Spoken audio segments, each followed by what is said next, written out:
Greetings, fellow humans. Katrina here. Quick disclaimer, I'm professional, not your professional, so nothing we should talk about today should be taken as medical, legal, or otherwise advice. This podcast is purely for education and amusement. That's the disclaimer. And I'd like to welcome Tori back. Hey, Tori. Hi, everybody. How you doing? Glad to be back. We had such a fun conversation last time, so I'm glad to come back and continue on those really Right. interesting topics. We did. We discussed a lot of stuff. And so what did you think would be, I don't know, what would be good for us to start with? Well, one thing that I do remember us talking about that was really kind of like, I think, a touchstone of everything else. Like, there was very many generalities you could say about what we talked about, but then we really went deep into mindfulness. And so I think right now I'm being reminded on like why, like how that's a facet of life and what other facets are there to use as kind of like That's a guidelines big word. or A facet is like an aspect. yeah, like a dimension of something or a major side of a bigger thing. You know, you might think of it as like a part of an archetype. Sally's insisting on some treats. Oh, Anyway, beautiful puppers. Yeah, so I thought a cool way of tying in like what we talked about with mindfulness as one of like an aspect of the things that you can really use as a guiding stone is also talking about synchronicity. oh, Oh, explain synchronicity. oh, I think my headphones are letting me know things. They're like putting off weird cues. So if I lose volume, we'll just take a pause and reconnect all that good stuff. So yeah, synchronicity, it kind of plays off a lot of stuff we talked about last time between spiritual traditions as well as like philosophies with life and some of the delineations of what we learn from older ancient precepts and things like that. Concepts and philosophies they might You have had mentioned and philosophy. Yeah, I don't what know how they much tie you know. into the Like modern. how much are you into philosophy? I would say it's a huge portion of kind of what I do on the personal side of my own journey. So, for example, like I tie in a lot of philosophy into my spiritual journey, but also I would say it's a huge part of my personality. More so on the logic side and how like logic teaches you argumentation and reasoning. Really, argumentation and reasoning are really the backbones of logic as a concept in a academic field.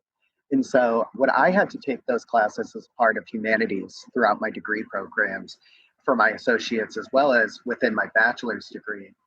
I've taken probably about 6 or 7 philosophy classes, and if I could, I'd probably make it a minor of a part of my overall education, just because it's such a fascinating field.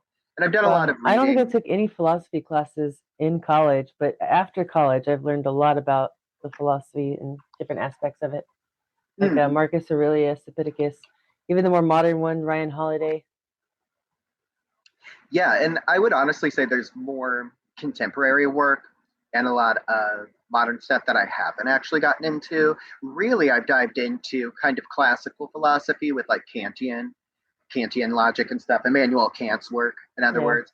But then also going back to like precepts and concepts from Diogenes and Plato and Socrates. Like I love Plato's allegory, which is a section of logic and sort of argumentation that Plato puts forth in his book, The Republic.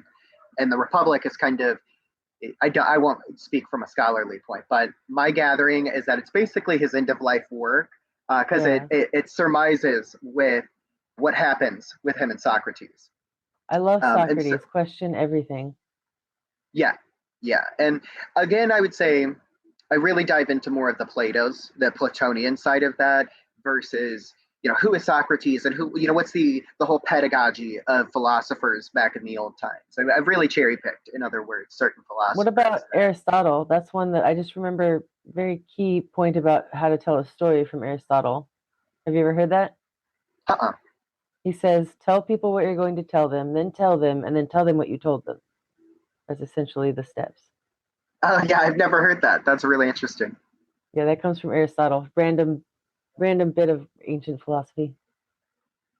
Yeah, one component of philosophy that is important for a lot of the work that I do is logic as an aspect of it, because I think I've learned throughout my life that emotion really can guide an ego, especially when I was younger. And it's not even so much a harmful ego, but that, as you probably know from your line of work, ego can be about what we deserve. It can be a question of Maybe esteem or define ego, because there's value. different definitions. How do you define ego? Oh, my computer's rocking. Yeah, so let me think. So going to Jungian work. And again, this is also from Just like for those who my, don't know, you mean Carl Jung, right? Carl Jung, often referred to in the Western vernacular as Jungian work, and that sort of thing. But yeah, Carl Jung. And I'll dive into that. But as a note, I would say a lot of my work comes from that spiritual student aspect and academic student, where I've had to learn and had to dive in, and then opening that world up more and more. And so looking at Carl Jung's ideas of the shadow, or the work he did in his Red Book, which is really about his own dealings with the shadow work as well as his own psyche. But then I'm going to also butcher this his, quote, but you know that quote about him where it says, like, that which bothers us in others is evidence of something in ourselves, or something like that? yeah, yeah. And I've really dived deep into my personal understanding of what Carl Jung is really trying to teach us about self and self awareness, going into that shadow work within my own spiritual practice and community. Shadow work is a huge component of the spiritual evolution and journey we like to take and undergo, especially when we feel like there's deeper conflict. And so for me, using logic as well as Carl Jung's point of views, it's been easy to take his lessons on what those things are on a psychological level and apply them to that spiritual journey. Your shadow work shouldn't just be rooted in something spiritual. It should be rooted in the mental and in the open aspects of your daily thoughts and awareness and even your unconscious, and that's kind of the point of that shadow work. And so I've really used philosophy on that level, taking the sort of philosophical principles they're putting forth and say, well, how does that apply to me as an individual on the everyday sort of life, but then also within those spiritual practices and applications. On the logic side, I really think I'm such a Gemini, and I'm such like a creative person, and I tend to be very zany or silly when I get the moment to. And I think logic can be something that's often put to the wind for people in those positions. I'm very familiar with that. Let's think imaginative and outside of the bounds. But logic is really sort of the bareback engine of how everything gets done. When And you say so, logic, do you mean like computer logic, if then, or do you mean like conceptually, or how do you mean logic?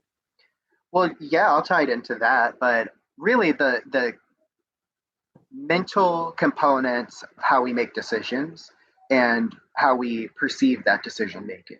How do we reason with that? And that is argumentation and reasoning. So, for example, a good point would be to say, well, if you observe that it's raining, then you might find a raincoat, an umbrella, or rain boots. That's a logical point to make, right? One thing equals the other, cause and effect. If this, then that. And so that's a logical argument. But logic and argumentation also teaches you that you could put forth logic that is actually unsound. And that's where logic gets interesting for me as a thing to learn, because, well, what do you mean logic can be unsound? In That other sounds words, like what we're cognitive saying, dissonance, or like two exactly. opposing Yeah. things. And I think that's a great like natural place for us to ease into here in a second on why I think that is one of the most important things about being a human being that also is a mammal, that also is a conscious, probably, this weird fourth dimensional being thing, right? And so why is that such an interesting component, and why does it sort of derive from that conversation on logic? Because we're taught that humans as an evolutionary perk, right? Our biggest component is being able to manipulate our environment, control our environment, use tools, right? And those are all aspects of our The opposable thumbs are amazing. yeah, all of that is about complex logic decision making. And that's what multicellular life had learned in mammals, right, through us.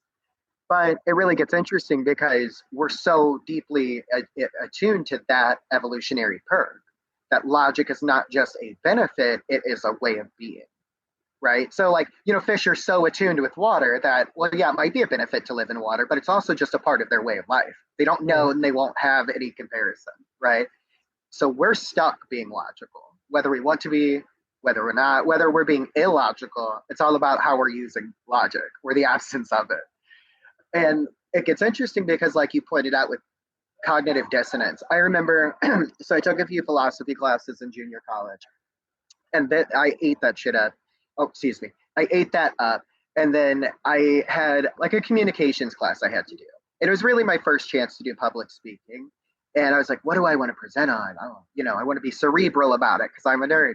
And I chose cognitive dissonance as something to present on. And the irony was is that the only person who understood what I was talking about was the teacher, and everybody was cognitively disassociating with what I was trying to tell them. And why cognitive dissonance is so important, because like you were alluding to, it's the logical error that we can make from dissonance with understanding, the separation of not really knowing what's going on with being able to comprehend the cause and effect of something, the value and appreciation for something, the multitude of perspectives that go into any real decision making. We're often lacking in that wide range of information in short seconds of trying to make decisions. And so we can lean into cognitive dissonance if we're under pressure or need to disconnect for a number of, divergent reasons, right? And so turning that into a conversation about duality, I think is really interesting, because when I heard about basically what all that concludes to, all that boils down to, is that humans can make logical errors and we can believe in them. We can create a version of life in our head that's rooted not in logical fact, but in irrational fantasy, right, and delusion on how life really comes together.